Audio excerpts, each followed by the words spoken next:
जावेद साहब के लिए जोरदार तालियां। जावेद साहब, मैंने अभी कहा था कि वो करके रहोगे।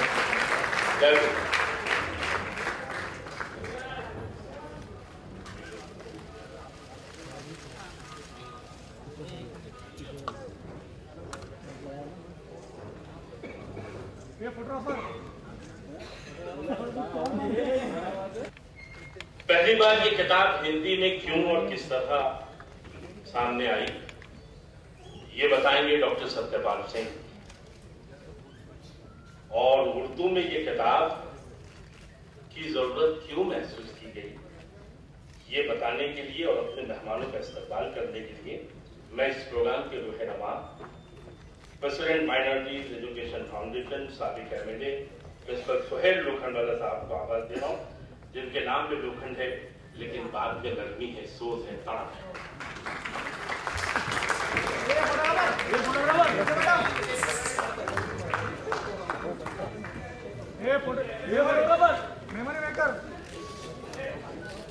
आता है ना, चिल्लाना जाता नहीं।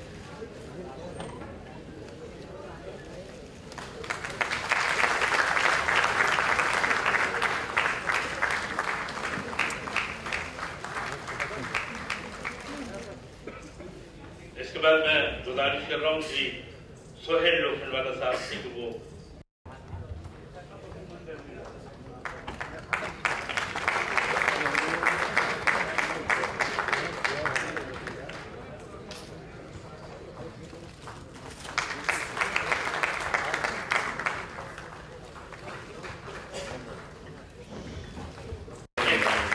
ये हमारे मेहमान हैं।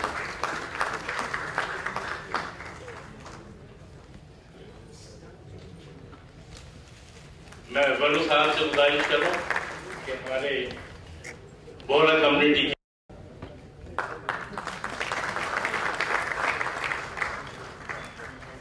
अंजुमन इस्लाम के सदर डॉक्टर जहीर राई साहब के लिए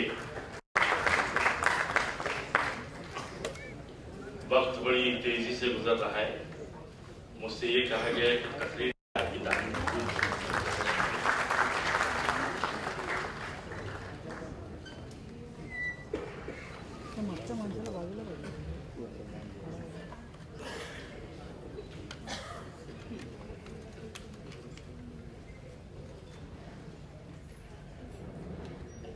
मंच पे बैठे बुद्धि जी, माननीय सज्जनों, देखिए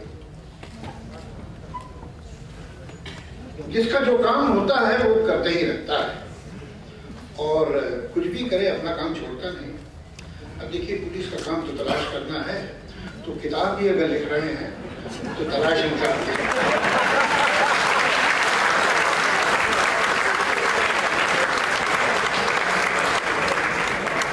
देखना है कि पकड़ में आता है।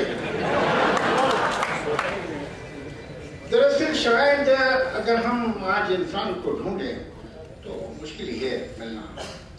उसकी वजह यह है कि एक आपने बोर्ड देखा होगा, वर्क इन प्रोग्रेस। तो अभी वर्क इन प्रोग्रेस है, अभी इंसान बना नहीं है। अभी तो आदमी है, मनुष्य है, मानव नहीं है। आदमी है, इंसान नहीं है, लेकिन हो जाएगा। और आदमी और इंसान भी अलग अलग नहीं है। इंसान का आदमी से वही रिश्ता है जो मूर्त का चट्टान से है। मूर्ति चट्टान के अंदर ही होती है और उसे आप काटते रहते हैं और धीरे धीरे वो बाहर निकल आती है। ये काम जारी है और ये काम सदियों से और हजारों साल से हो रहा है। हम कभी कभी मायूस हो जाते हैं। हम ऐसा सोचते हैं कि पहले बहुत अच्छा था, अब खराब हो गया। पहले इंसान बहुत नेक था, दुनिया बड़ी अच्छी थी, दुनिया में इंसाफ ही इंसाफ था, प्यार था, मोहब्बत था, सच्चाई थी, वफा थी। अब नहीं रही। ये गलत है। बहुत से लोग मेरी बात नहीं मानेंगे, लेकिन सच ये है कि ये दुनिया जिसमें बहुत सी खराबियां हैं, ये दुनिया जिसमें बहुत सी बुराइयां हैं, ये दुनिया जिसमें बहुत सी कमियां हैं, ये दुनिया आज तक की बेहतरीन दुनिया है। इससे बेहतर दुनिया कभी नहीं थी। कहने वाली बातें आज देखिए, हमारे यहाँ मंत्री बैठे हुए हैं। मंत्री तो राजा होता था ना पहले, 500 साल पहले, 1000 साल पहले, 1500 साल पहले। आज हमारे मुख्यमंत्री हो, मंत्री हो। आज देखिए बैठे हैं। गाना था सनिया भय कोतवाल लब डर काहेगा। आज सनिया को भी डरना पड़ता है, सोचना पड़ता है। हम आम आदमी, मीडिया, असेंबली, पार्लियामेंट, एक जर्नलिस्ट खड़े होकर मुख्यमंत्री से, प्राइम मिनिस्टर से, बड़े पुलिस ऑफिसर से सवाल कर सकता है। ये कैसे हो रहा है? ये क्यों हुआ? आपने अभी तक ये क्यों नहीं किया? 1000 साल पहले राजा से इसी कोई बात करता है तो आगे के कम कर। आज जो कॉन्सेप्ट है ह्यूमन राइट्स का, आज जो बराबरी का, इक्वालिटी का, ये कब था? कहने वाली बातें हैं कि पहला दौर बहुत अच्छा था, इंसान पहले बहुत अच्छा था। कौन सा इंसान? जो स्लेवरी को जायज समझता था, जो औरतें खरीद और बेचने को जायज समझता था। हम कहते हैं आजकल करप्शन बहुत हो गया। करप्शन तो सिर्फ शरीफ सोसाइटी में हो सकता है। जिस सोसाइटी का उसूल ये हो कि राजा किसी को भी लूटने का अधिकार रखता है, हमें करप्शन कैसे होगा? आपने कभी सुना है कि किसी डाकू के बारे में कहा गया कि वो करप्ट है? बहुत करप्ट डाकू। करप्शन तो हो ही वहां सकता है जहां शराफत का कोई स्टैंडर्ड हो। इसलिए करप्शन नहीं था पहले, इसलिए कि जिसे आज हम करप्शन कहते हैं वो राजा का अधिकार था। ये दुनिया बेहतर हो रही है, ये दुनिया को बेहतर इंसानी करेगा, बन रहा है। एक और बात बहुत की जाती है, शायद बहुत से लोगों की बात मेरी ठीक नहीं लगे, लेकिन 2-4 ठीक लगी तो गलत बात भी सुन लीजिए। हम ये सोचते हैं कि इंसान को ठीक करेगा धर्म, इंसान को ठीक करेगा मजहब। बड़े दिनों से अभी तक तो नहीं ठीक कर पाया। दुनिया का नक्शा लीजिए और उस पर टिक मार्क कीजिए कि दुनिया में करप्शन, जुल्म, अन्याय, जबरदस्ती, लूट कहां है सबसे ज्यादा, उन जगहों पे निशान लगाइए। फिर दूसरा नक्शा लीजिए और निशान लगाइए कि दुनिया में धर्म का कहां ज्यादा है। वो एक ही जगह पे निशान लगेगा, दोनों।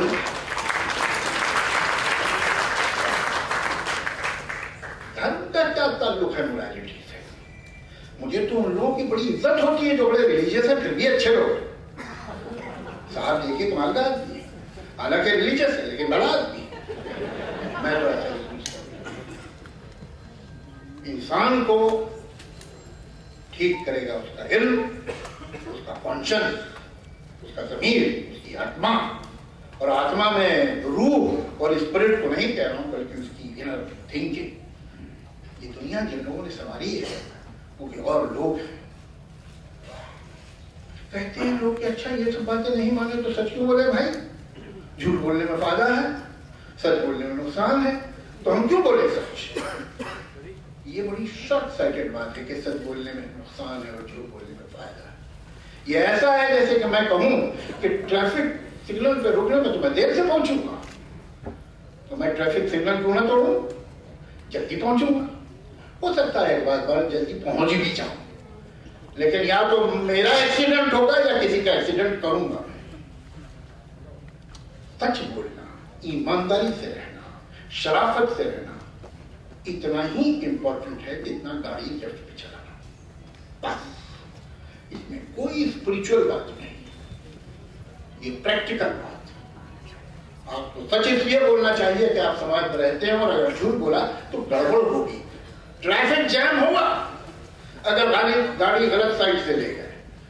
ये ट्रैफिक के उसूल हैं, ह्यूमन लाइफ की ट्रैफिक के उसूल, जिन्हें हम कहते हैं मोरालिटी।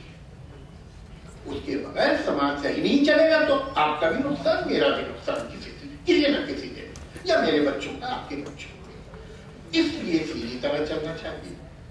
बस इतनी सी बात है। लेकिन इस बात को मनवाने के लिए हमें शिक्षा चाहिए, हमें कानून चाहिए, हमें उसूल चाहिए। ये है वो छेनियां, और लॉ एंड ऑर्डर चाहिए, आप जैसे ऑफिसर चाहिए।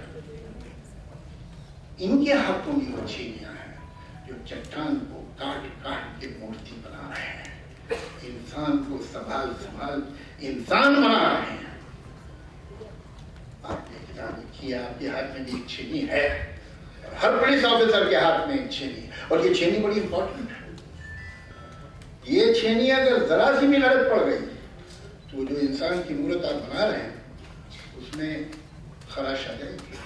तो ख्याल रखिएगा। शुक्रिया।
हेलीकॉप्टर।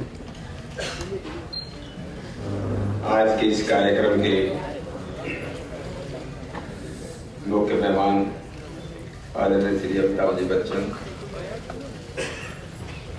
हमारे विशिष्ट अतिथि आदरणीय श्री जावेद जी अख्तर, हमारे आदरणीय मंत्री मुंबई शहर के पालक मंत्री श्री जयंतराव पाटिल,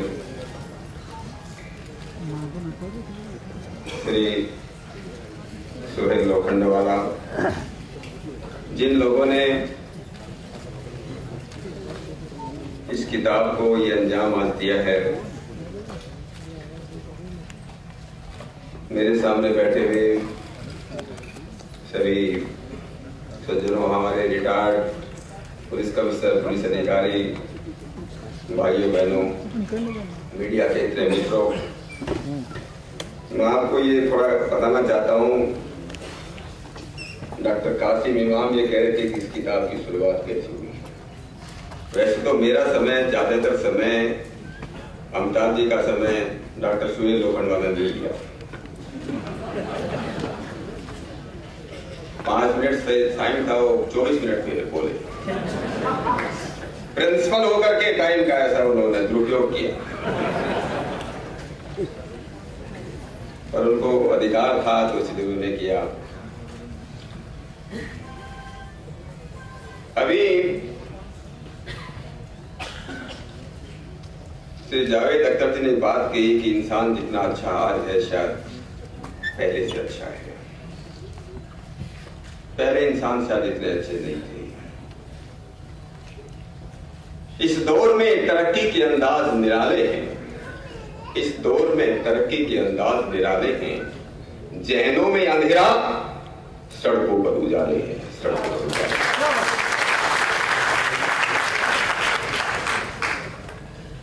आज डॉक्टर बहुत हैं, हॉस्पिटल्स भी बहुत हैं, पर बीमारियां बढ़ती जा रही हैं। जनसंख्या बहुत है, पर परिवार छोटे हो रहे हैं। परिवार छोटे नहीं, परिवार टूटते जा रहे हैं।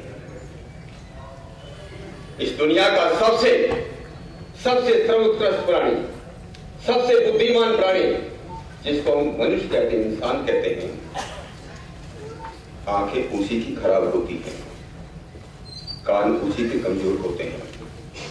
कभी आपने सुना किसी जानवर की आंखें कमजोर हो गई हो? जानवर बूढ़ा हो गया, उसके कान कम सुनने लगे हो? ऐसा कभी नहीं होता।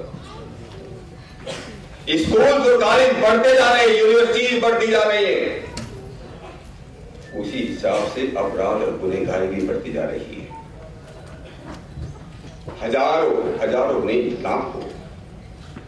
लाखों मंदिर, मस्जिद, गुरुद्वारे और चर्च बनते जा रहे हैं। उसी हिसाब से धार्मिकता नहीं, सांप्रदायिकता और धर्मांधता बढ़ती जा रही है। इसलिए मुझे याद आती एक बात, किसी शायर ने लिखा था, वतन की हालत बताने लगे, वतन की हालत जो बताने लगेंगे तो पत्थर भी आंसू बहाने लगेंगे। वतन की हालत जो बताने लगेंगे तो पत्थर भी आंसू बहाने लगेंगे। कहीं भीड़ में खो गई आत्मीयत है, कहीं भीड़ में खो गई आत्मीयत है, जिसे ढूंढने में जमाने लगेंगे। आज से 50 साल पहले जब आदमी चलता था, यात्रा पर निकलता था, उसको कोई आदमी मिल जाता था तो उसकी हिम्मत बढ़ती थी। आज अगर दूसरा आदमी मिल जाए तो डर लगता है। आज समाज में इतना खूब बढ़ जाता है, डर बढ़ती है। माँ बाप सोचते हैं बच्चे पढ़ने गए हैं, बेटी पढ़ने गई है और सुरक्षित घर लौटेगी कि नहीं, इस बात का भरोसा नहीं। सब प्रकार की बीमारी, सब प्रकार का डर बढ़ता जा रहा है। आज से 50 साल पहले ऐसा नहीं था, आज से 100 साल पहले ऐसा नहीं था। हम कहते हैं इंसान अब अच्छा हो गया, हम कहते हैं हमने तरक्की ऊपर की तरक्की की है। हम लोगों ने सड़कें अच्छी बनाई, हम लोगों ने सैटेलाइट छोड़े, हम लोग चांद पर चले गए, हम लोग घर घर में मोबाइल आ गए, आदमी के हर घर के पास मोबाइल आ गए। मोबाइल आ गए पर दूरियां बढ़ती चली गई, दिलों की दूरियां बढ़ती चली गई।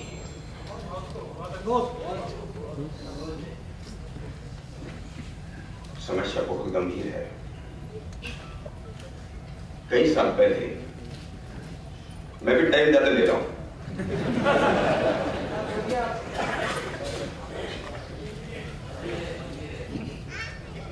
1998 में मैं DIG साहब नागपुर का, मैं किताब की शुरुआत की बात कर रहा हूं। रात को लगभग 11 बजे मैं भंडारा वहां से 65 किलोमीटर दूर है नागपुर शहर से, मैं वापस आ रहा था रात को। हाईवे, नेशनल हाईवे, तो नागपुर से कोई अंदाजन 15 किलोमीटर पहले मैंने देखा काफी 15-20 लोग खड़े हैं रोड पर। रात के 11 बजे तो मैंने अपनी गाड़ी रुकवाई कि क्या हो गया। मालूम चला कि एक एक्सीडेंट हो गया, बड़ा सीरियस एक्सीडेंट था। तो 20-21 साल का नौजवान का एक्सीडेंट था, उसके सिर में गंभीर चोट लगी थी। ट्रक से एक्सीडेंट हुआ, मोटरसाइकिल चला रहा। आधा घंटा पहले एक्सीडेंट हुआ।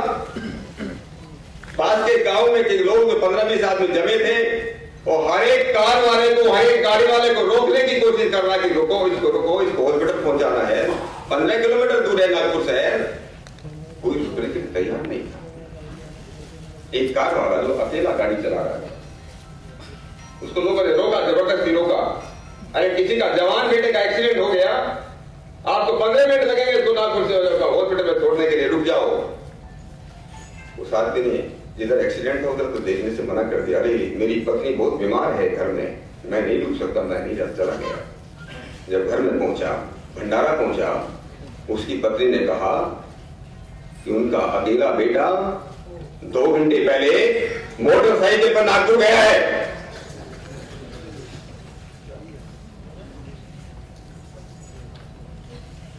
आदमी के पैरों की तले की जमीन निकल गई। उसको ध्यान आया मोटरसाइकिल वाले का एक्सीडेंट था। लोग बोल रहे थे 20-22 साल के बेटे का एक्सीडेंट है।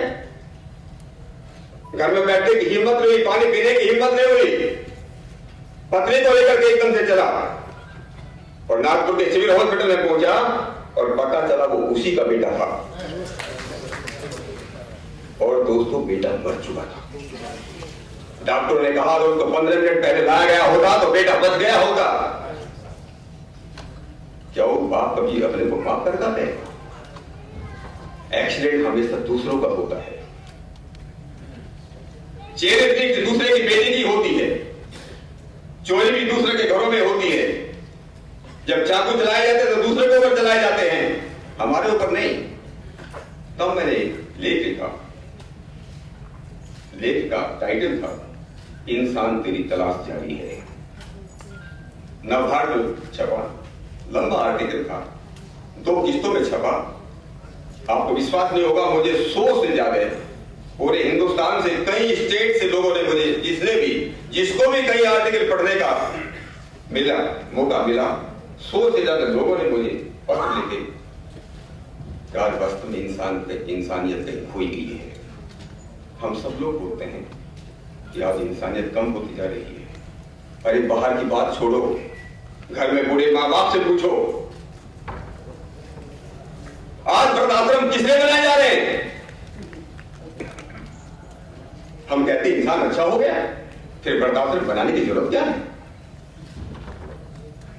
माँ बाप की इज्जत के भी घरों के अंदर। अगर वो आदमी ये सोचता कि मेरे बेटे का भी एक्सीडेंट हो सकता है तो उसको हॉस्पिटल पहुंचा सकता था। ये लोगों के जो लेटर आए, मैंने सोचा जरूर इंसान ढूंढने की जरूरत है। इंसान ढूंढने की जरूरत नहीं, समाज को इंसान बनाने की जरूरत है। उसका क्या आ रहा है, हॉकिंग से लेके स्पीडिंग और ड्रंक ड्राइविंग तक सब मैसेजेस उस पर आते हैं। उसका एक कंपाइलेशन और बाकी बहुत सारे लोगों का जो मैसेज है ट्रैफिक सेफ्टी का, वो उसमें आपने बांधने की कोशिश की है। मैं सर, आपने कहा कि आपने अमिताभ जी को एक फोन किया और वो विमोचन के लिए तैयार हो गए। हमने तो एक भी फोन नहीं किया।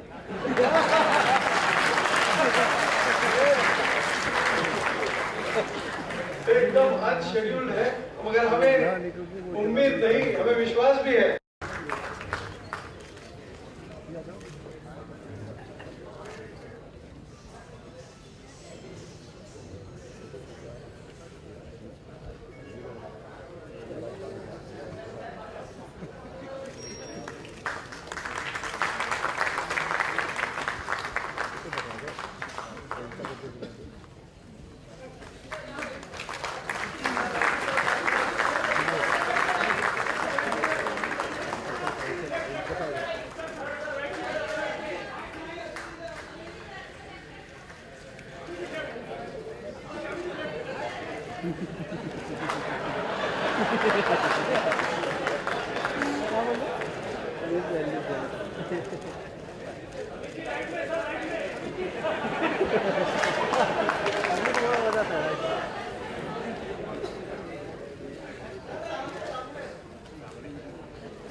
Thank you.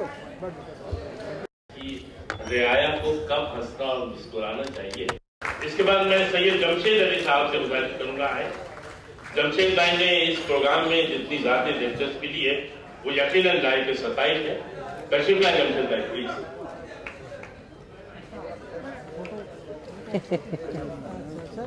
सैयद जमशेद अली साहब,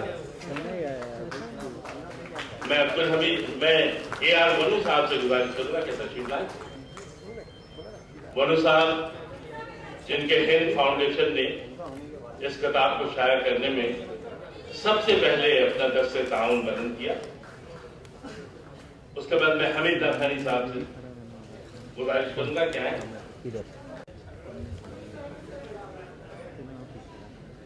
जावेद साहब जानते हैं, फिर भी मैं ये बात बताना चाहता हूं कि बंबई से एक बच्चों का रिसाला निकलता है गुलबुटे, उसके एडिटर साहब था कि बच्चे जी के हाथों से ये यकीनन इस इनाम इज्तिमा के मुताबिक है। मैं निजामुद्दीन राहीम साहब को भूला नहीं इसलिए कि उन्होंने अंसारी आए।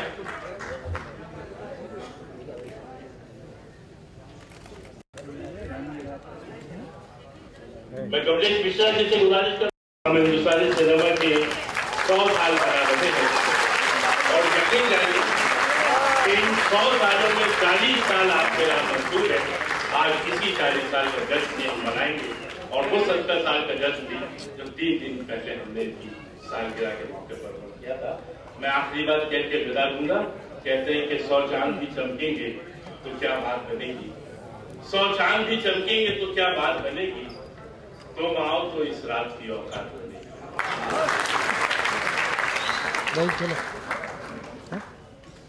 एक मिनट में निकले मतलब करने को है। आदरणीय जयंत पाटिल जी, आदरणीय डॉक्टर सत्यपाल सिंह जी, आदरणीय जावेद साहब कहने में थोड़ी सी तकलीफ हो रही है क्योंकि जावेद साहब हेलो न केवल हेलो राज्यसभा के सदस्य हैं, एक प्रख्यात लेखक भी हैं, लेकिन मैं इन्हें अपना एक बहुत ही अजीम मित्र मानता हूँ और हमेशा मानता रहा हूँ। और इस बात को कहने में मुझे जरा भी कष्ट नहीं हो रहा है कि मेरे फिल्मी जीवन में और इस सफर में अगर किसी का सबसे महत्वपूर्ण हाथ रहा है तो वो जावेद साहब का है।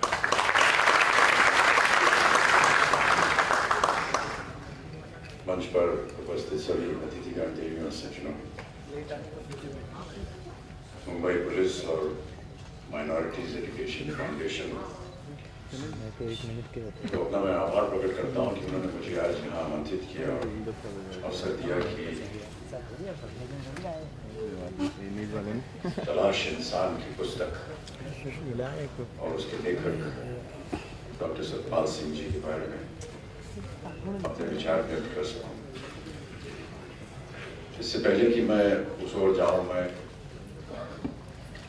कहना चाहूंगा कि मैं मुंबई पुलिस को और डॉक्टर सत्यपाल सिंह जी को धन्यवाद देना चाहता हूं कि उन्होंने मुझे इस लायक समझा कि मेरी उपस्थिति आज यहाँ हो।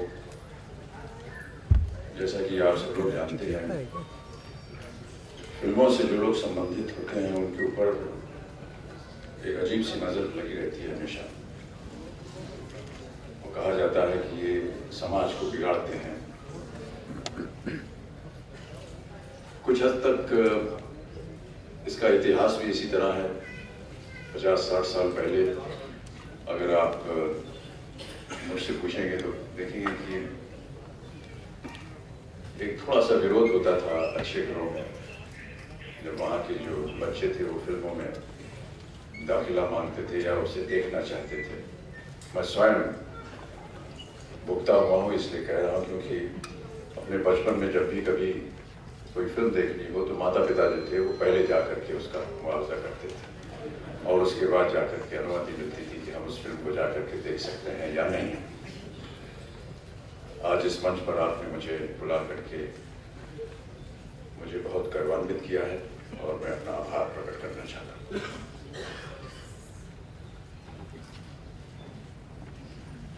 राह चलते से ही खुलेगी, सबके अंतर में एक ज्योति है, उसे जगाए रखना है, फिर उस लौ में जीवन को लगाए चले चलना है। चलता जा राह का अंत न नाप राही, तुझे तो चलना ही चलना है। प्रस्तुत पंक्तियों की सार्थकता और उसका संपूर्ण निर्वाह यदि देखना व परखना हो तो उसका एक श्रेष्ठ उदाहरण है डॉक्टर सतपाल सिंह और उन्हीं के हाथों की रचित उनकी अनुपम कृति तलाश इंसान की। वैदिक युग से लेकर के वैज्ञानिक युग तक, सूरज से लेकर सागर तक, धरती से लेकर अमृत तक की व्याख्या एक निर्भीक व संवेदनशील पुलिस अधिकारी की कलम से बहुत ही सहजता से बह चली। प्रस्तुत कृति 4 तरह के भावों के विचारों की अभिव्यक्ति इस तरह करती है जैसे जीवन के 4 पुरुषार्थ। प्रथम खंड जो है रास्ते की तलाश की यात्रा, अंधेरे से उजाले तक की यात्रा है। इस यात्रा में लेखक सत्यपाल जी पाठकों से साक्षात करते हुए पूछते हैं कि चलते रहो, चलने से ही मधु मिलता है। और दोस्तों, चलते तो सभी हैं, फिर दुनिया में अंदर क्यों, दुख और अशांति क्यों, मार काट और दंगे क्यों? और ये पाठकों के सामने बहुत से प्रश्न चिन्ह छोड़ जाता है और उसे विवश करता है कि ये सोचने पर कि अर्थपूर्ण जीवन उन मूल्यों में है जिनको शायद हमने बिसार दिया है। लेखक सत्यपाल जी ने बड़ी सहजता से वेद, दर्शन, उपनिषद और भगवद गीता के संदेश को अपनी इन पंक्तियों में समेट लिया है कि जिसने मृत्यु को जान लिया उसी ने जीवन को समझा, जिसने मौत को याद रखा उसी ने जिंदगी जीने की अदा जानी। वैदिक धर्म के साथ साथ सतपाल जी पारसी, उर्दू, बौद्ध, जैन, ईसाई, इस्लाम, सिख धर्म की चर्चा करते हुए एक साध प्रस्तुत करते हैं कि हर धर्म शांति, सहिष्णुता, प्रेम व मानवीयता का ही संदेश देता है। उनकी प्रतिबद्धता किसी एक विचार, किसी एक व्यक्ति या किसी एक धर्म से नहीं है, बल्कि समूचे जीवन में समस्त मानव जाति से है। कृति के दूसरे खंड जो है उसका शीर्षक रखा है इंसान की तलाश। किसी संवेदना की अभिव्यक्ति हुई है जिसमें लेखक पूरी तरह प्रासंगिक नजर आता है। मानव निर्माण के साथ ही साथ प्रकृति के निर्माण की चिंता भी लेखक को व्यथित करती है। हम मनुष्यता की रक्षा के लिए धर्मनिरपेक्षता की बात करते हैं। सतपाल जी के लेखन के मूल में वो धर्म निरपेक्षता है जो साथ चलने व साथ पलने में विश्वास करती है। और उनका ये विश्वास है कि भाषा, वर्ण, वर्ग की सारी भिन्नताओं के बावजूद इस देश का मानस एक है और हमारी राष्ट्रीयता व देशभक्ति हमारी साझी संपत्ति है।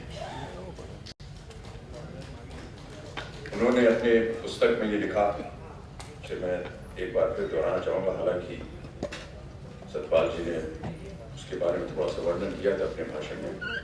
वो कहते हैं कि क्या अजीब बात है, इतने धर्म, इतने महापुरुष, इतने गुरु, इतने धर्म ग्रंथ, इतने तीर्थ स्थल, फिर भी इंसान सही रास्ते की तलाश में परेशान है।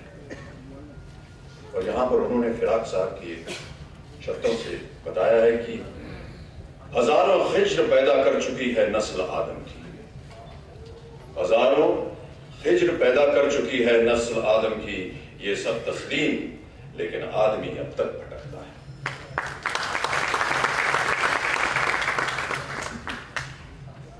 डॉक्टर सतपाल जी के शब्दों में सुरक्षित एवं व्यवस्थित समाज की तलाश दुनिया में उतनी ही पुरानी है जितनी कि स्वयं मानवता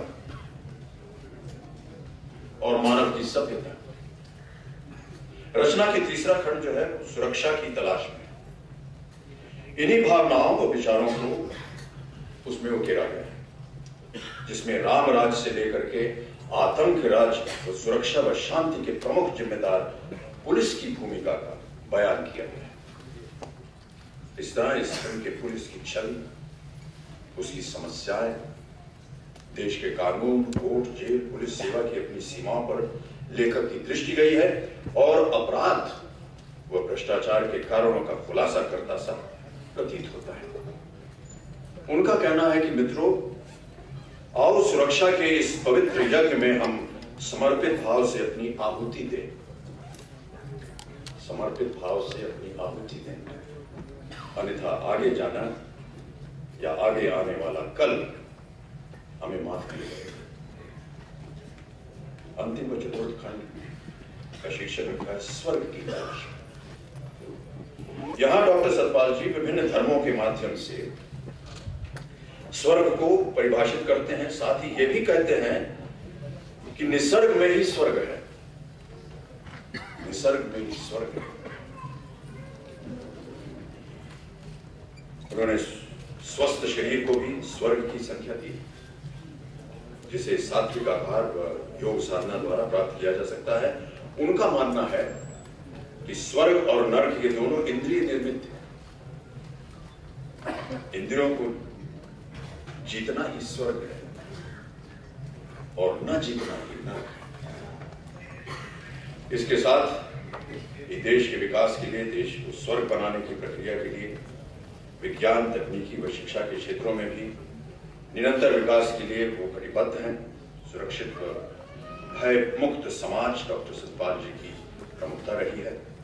भाषा शिल्प की दृष्टि से अगर देखा जाए तो ये रचना अत्यंत महत्वपूर्ण है। वो इसलिए कि भाषा में हिंदी, संस्कृत, अंग्रेजी तथा उर्दूपन की ममक या कमक कहा जाए, पाठक को जिंदगी और रचना के निकट लिया। इतने बड़े प्रयास में कुछ त्रुटियां खोज लेना सरल है, और लेखक ने अथक परिश्रम कर जिस तरह स्वयं अपनी क्षमताओं को मूल्यांकन किया है, उससे जो कुछ श्रेष्ठ प्राप्त हुआ है वो अपनी कृति के रूप में हमारे सामने प्रस्तुत करके बहुत ही प्रशंसनीय काम किया है। अंत में मैं उन्हीं की पुस्तक में लिखे हुए कुछ शब्दों से अपनी बात को समाप्त करना चाहूंगा। वो कहते हैं कि चाहे किसी के पास कितना भी ज्ञान हो, धन हो, ताकत हो, पर यदि वो दूसरों के काम नहीं आया तो वो सब बेकार है। और वो कहते हैं कि कितना सुंदर एक शेर वो यहां कहते हैं कि सूंघ कर कोई मसल डाले तो ये है गुल की चीज। गुल को कहते हैं जीवन। सूंघ कर कोई मसल डाले तो ये है गुल की चीज, मौत उसके वास्ते टहनी पे मुरझाने में है। मैं एक बार फिर बहुत बहुत धन्यवाद और अपना आभार प्रकट करना चाहता हूँ। बहुत से यहाँ पर लोग आए जिन्होंने मेरे बारे में बहुत सी अच्छी अच्छी बातें कही, उम्र का तकाजा भी दिलाया उन्होंने मुझे, और मैं उनसे ये कहना चाहता हूँ कि मैं इस लायक नहीं हूँ। बस अपने आप को बहुत ही एक साधारण सा व्यक्ति समझता हूँ, एक छोटा सा अंश हूँ मैं इस अपने फिल्मी उद्योग में। और यदि हमारे कर्मों से या हमारे चेहरे से या हमारी आवाज से समाज के अंदर कुछ बदलाव आ सके तो उसमें मैं हमेशा कार्यरत रहूंगा। जो दूसरी के बाद का एक पुस्तक का विमोचन हुआ मुंबई ट्रैफिक को लेकर के, उसके ऊपर कई वर्षों से मैं ट्रैफिक डिपार्टमेंट के साथ वार्तालाप करता रहा, उनसे कहता रहा कि हमें कुछ करना चाहिए। यदा कदा कभी मैं जब मुंबई की सड़कों में खुद गाड़ी चलाता हूँ तो बड़ा दुख होता है देख करके कि रोज कोई सिग्नल नहीं देखते, लाइन जो बनी हुई है, ज़ीब्रा क्रॉसिंग उसके पार कर जाते हैं, सिग्नल तोड़ के चले जाते हैं और कष्ट होता है। तो कई सालों से मैं उनसे कह रहा हूँ कि आप हमारी आवाज़ को, हमारे चेहरे को इस्तेमाल कीजिए ताकि कुछ बना सके और समाज को सिखा सकें। आज जब पुस्तक बनी और अभी जब हम यहाँ इंतज़ार कर रहे थे मंच पर आने के लिए, तो मुज़फ़्फ़र साहब ने कहा कि ये पुस्तक है और आज इसका विमोचन आपको करना है, और ये मैं इसलिए कह रहा हूँ क्योंकि मैं आपके ऊपर दबाव डालने के लिए कर रहा हूँ ताकि जो आपने वचन दिए हैं उसको आप पूरा करें। मैंने उनसे कहा कि दबाव तो मैं आप पे डाल रहा हूँ, आप कुछ कर ही नहीं रहे।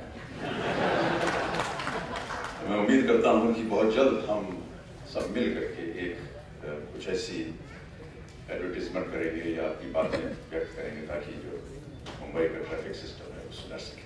एक बार फिर आप सब लोगों का अनेक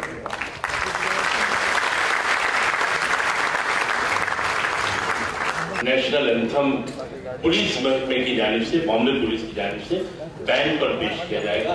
और इस पूरी टीम की जानिब से जो आप लोगों ने इतना साहस रखा और पूरे प्रोग्राम को इतने अच्छे तरीके से आप लोगों ने सुना और उसको समझा, शुक्रिया अदा करता हूँ। मैं उसके साथ साथ पाटिल साहब का भी शुक्रिया अदा करता हूँ।